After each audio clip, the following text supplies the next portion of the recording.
জামালপুরের মেলান্দহ উপজেলার শেখ আবুজর ছিলেন পরিবারের একমাত্র উপার্জনক্ষম ব্যক্তি।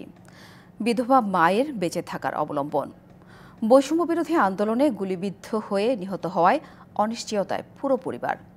একদিকে মৃত্যুর শোক, অন্যদিকে চিকিৎসা ব্যয়ের ঋণের বোঝা মাথায় নিয়ে এখন দিশেহারা পরিবার। স্থানীয়দের প্রত্যাশা, পরিবারের পাশে দাঁড়াবে সরকার। ছেলেকে হারানোর পর মায়ের কাছে আছে কি কোনো সান্ত্বনার ভাষা? পৃথিবীর কোনো অভিধানে হয়তো নেই।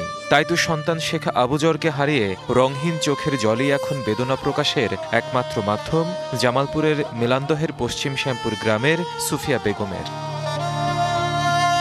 বাবা মারা যাওয়ার পর দুই ভাই আর বিধবা মায়ের অভাবের সংসারে অর্থের যোগান দিতে শৈশবেই জীবিকার সন্ধানে ঢাকায় পাড়ি জমান আবুজর। সবশেষ ঢাকার বসুন্ধরা এলাকায় কাজ করতেন ব্যক্তিগত গাড়ির চালক হিসেবে।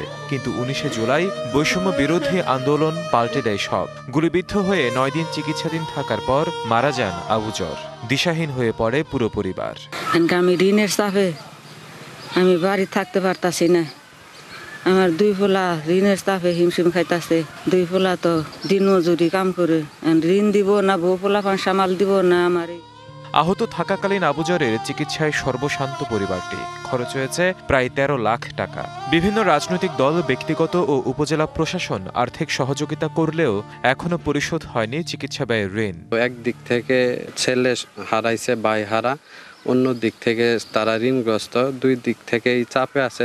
মা সন্তানের জ্বালা বেদনায় গুলাতে পারে না, ঋণের জ্বালা। সরকারের কাছে আবেদন,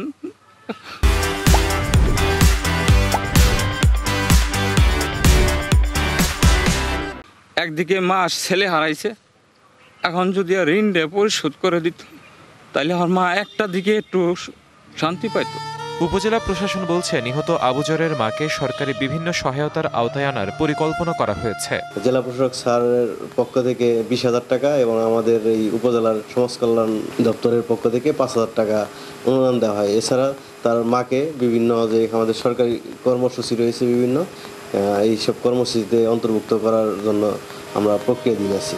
আবুজরের চিকিৎসা ব্যয়ের ঋণ পরিশোধে তার পরিবারের পাশে দাঁড়াবে সরকার, এমনটাই প্রত্যাশা স্থানীয়দের। DBC news desk.